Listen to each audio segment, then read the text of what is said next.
Hi guys, Chris here back with another video. So I thought I'd just do a quick video today on macros. So what are macros and what macros should you aim for? First of all, I'm just going to show you what I'm going to have for my breakfast today. So this is what I'm having for breakfast today, guys. So I have about 300 grams of grapes. I've got 125 grams of blueberries. I've got 2 chopped up apples. I've got about half a pound of strawberries. And I also have loads of dates on top, as you can see. So there's about 260 grams of carbs there.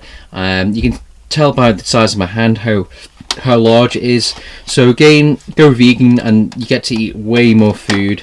I'm going to smash this down and I'll be back in a minute. So today then guys, so macros. So what are macros? Well, first of all, the thing to understand is that we all eat calories on an every day, and calories are comprised of 3 things and they are called macros.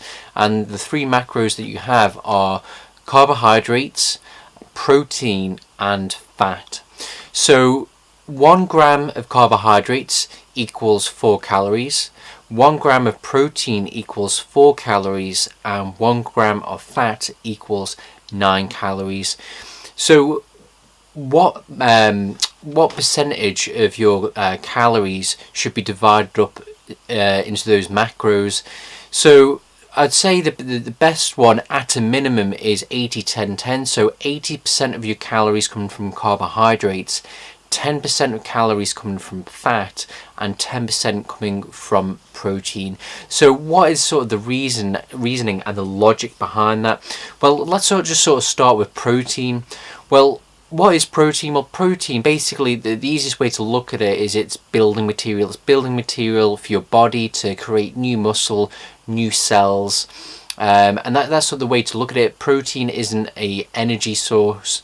The body can convert protein into sugar if you're not eating enough carbs, but you shouldn't be consuming protein with that aim in mind. So how much protein do you actually need? Well, let's look at the World Health Organization recommendation. They recommend 42 grams of protein is what everyone should have as a minimum. However, when they actually determine that, they built a margin of safety in there. So the actual average person, based on the studies that they did, only needed probably about 20 to 25 grams of protein.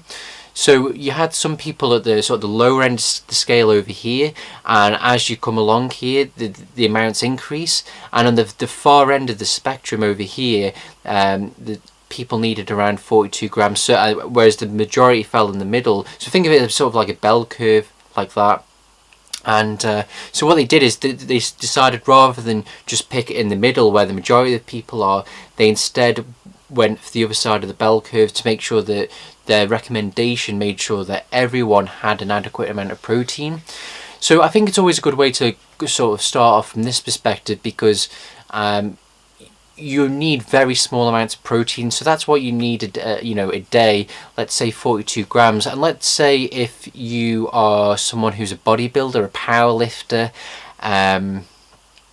let's say, or someone who's injured, well, naturally you would eat more food than a normal person anyway. So as you actually eat more food, the amount of protein you eat increases without you even trying.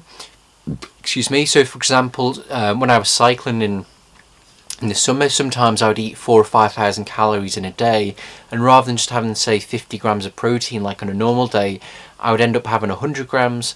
So as you can see there, as your caloric needs increase, or your protein needs increase, so do your calories, and therefore the amount of protein you actually get.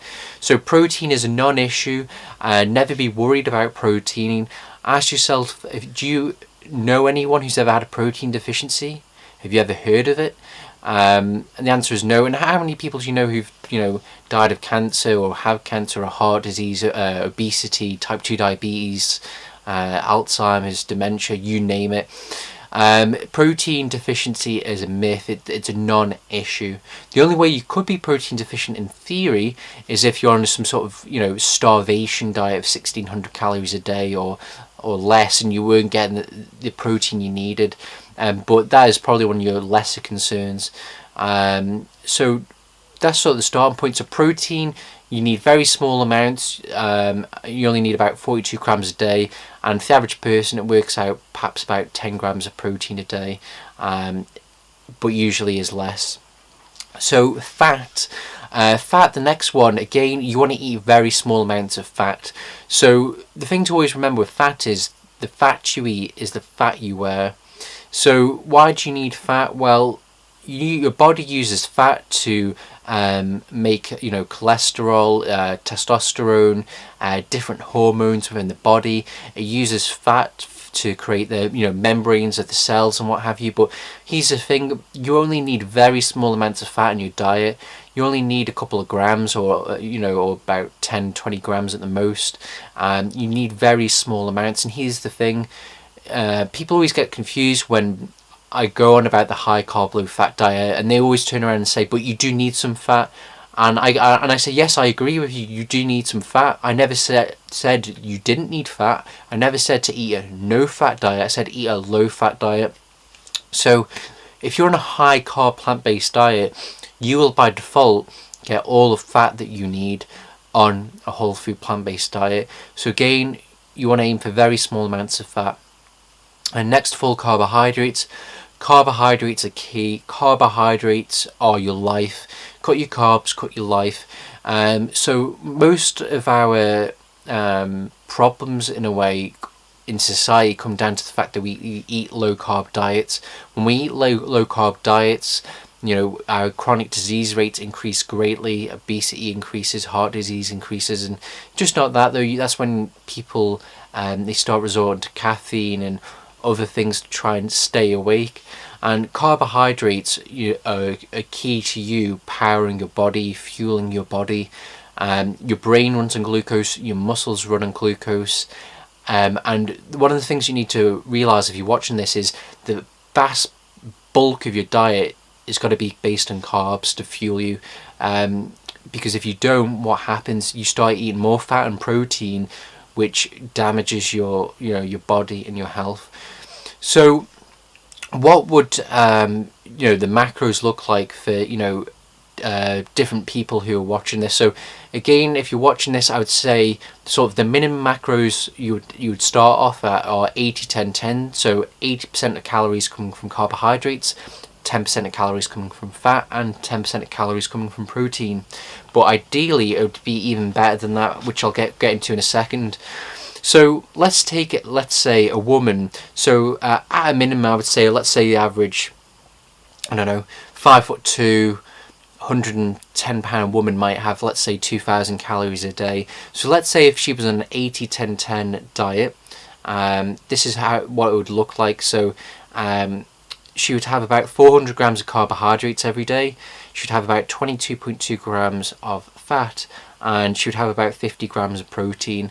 Straight away you see on those macros there, she gets the World Health Organization recommendation of protein, and in addition to that she's got plenty of fat, probably a little bit more fat than she needs, but she has that carbs to power herself. Let's say if you had a woman who burned a few more calories, and let's say she was on 2,500 calories, that would work out 500 grams of carbs, 27 grams of fat, 62.5 grams of protein. And let's say if you had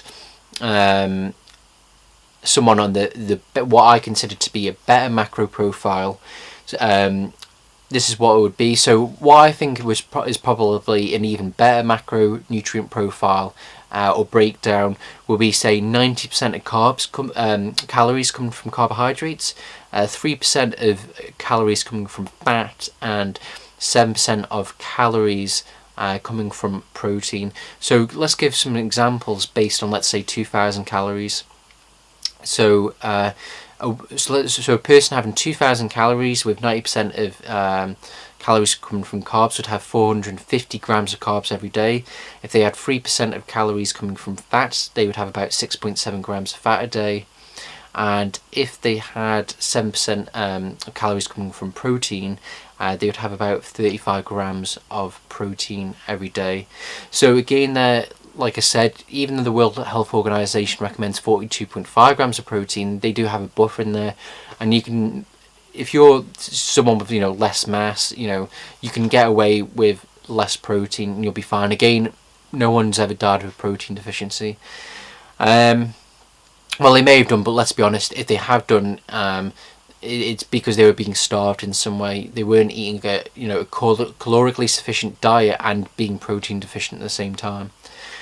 And next of all, let's say if you have someone who has 2,500 calories and they have a 93-7 breakdown, so 90% of calories come from carbs, 3% of calories come from fat, 7% of calories come from protein. This is what it would look like. So they would have about 562.5 grams of carbs a day, 8 grams of fat a day, and 44 grams of protein a day.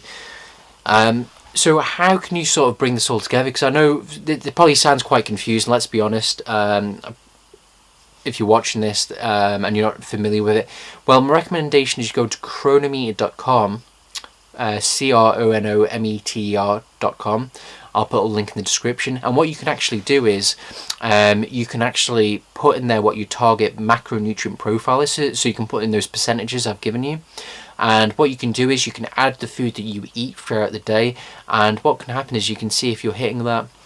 So let's say if you see that, you know, you're getting 50% of calories coming from, you know, carbs. You're getting about 35% of calories coming from fat and 15% coming from protein. You know you've got a problem. You know you're eating probably too much nuts or, you know, fatty foods. You're eating too many things rich in protein and you're not eating enough carbs. And what you then need to do is you then need to the next day you need to make a conscious decision to start eating more carbohydrates. So carbohydrates you'd predominantly get from, say, fruit, you know, rice, potatoes, grains, those types of things, and basically make a decision to include them more in your diet. And at the end of the day, see where you're at. You know, did you get a higher amount? Are you where you should be? Are you about 8% of calories from carbs? Are you still too low? And then what you're basically doing is each day you're sort of perfecting your diet, you're perfecting the different foods that you eat to get closer to a more ideal macronutrient profile. And you'll never go from, say, you know, one position over here to a perfect one over here in one day, but rather it's very incremental. It's like that. Each day you constantly improve until you get to where you want to be and where you need to be. So I hope that was kind of useful. I hope it made sense. So if you're, you know, you're watching this and you're diabetic, this is perfect for you, because if you're diabetic you want to eat as low fat as possible. The lowest fat diet for you on a whole food plant-based diet is the best thing for you, because it maximizes your insulin sensitivity, which means you have more consistent blood sugars. It means you need less insulin. If you're type 2, it means you'll actually reverse your diabetes long term. Let's say if you're watching this and you've got heart disease, hypertension, you know, atherosclerosis, you want to go as low as fat as possible, and that's what Dr. Caldwell Esselstyn recommends to his patients. So if you've never heard of him, Dr. Esselstyn, he can successfully reverse heart disease and atherosclerosis in the vast majority of his patients. If you want to know more about that, I suggest you watch Forks Over Knives. That's what started off my vegan journey for me. It's highly informative. In terms of, you know, let's say if you're watching this and let's say you've got having kidney problems, eating a low protein diet is really good, because when you eat too much protein, it can put a stress and a strain on your kidneys, which have to deal with the effects of that. And what I would say is don't be scared of carbohydrates. So if you're watching this, it might sound a bit crazy, because if you're watching this, you're probably in the West, UK or America, Australia, Germany, and you've constantly had it pumped into you that carbohydrates cause cancer, carbohydrates cause, you know, heart disease or diabetes. That is a lie. There's no scientific evidence to show it. The scientific evidence in each and every case shows that the vast majority of our disease is caused by animal products and a high fat, high protein, low carb diet. The majority of chronic disease is prevented and even reversed with a whole food, plant-based, high carb, low fat, low protein vegan diet, and that's what I'm recommending to you here. is the high carb, low fat, low protein, because it will help keep you, the cravings away. When you get cravings, it's usually because you're simply not having enough carbohydrates. So when you're craving the sugar, when you're craving the coffee and the caffeine, it's because you're not having carbohydrates. If you are having cravings, you need to simply go away and bump up your carbohydrates and reduce the fat and protein. Or it could be that your fat and protein is where it's at, but overall your amount of calories is too low, and so you just need to increase your calories, which will therefore increase your carbohydrates. What else? So yeah, I hope that was useful. Probably wasn't as good as what I could have done it as, but I don't really like doing scripts. I like to just sit in front of a camera and and get it done. Remember, high carb, low fat, low protein is where it's at. You won't get protein deficiency, you won't get fat deficiency. Long term, if you're watching this and you're ill, it will improve your condition, whatever that may be, possibly. And even if you're not ill and you're a healthy person, you should still do this diet to reduce your chance of chronic disease long term. Do you have any questions? Do you want more ideas on how to eat high carb, low fat, low protein? Did what I say just then not make any sense to you? Put your comments below, questions below, criticisms below. Let me know if you have any questions. I will respond to you, I promise. If you like this video, please give it a thumbs up. If you didn't like it, give me a thumbs down. Just let me know why. Until next time, God bless, and I'll see you soon. Bye bye now.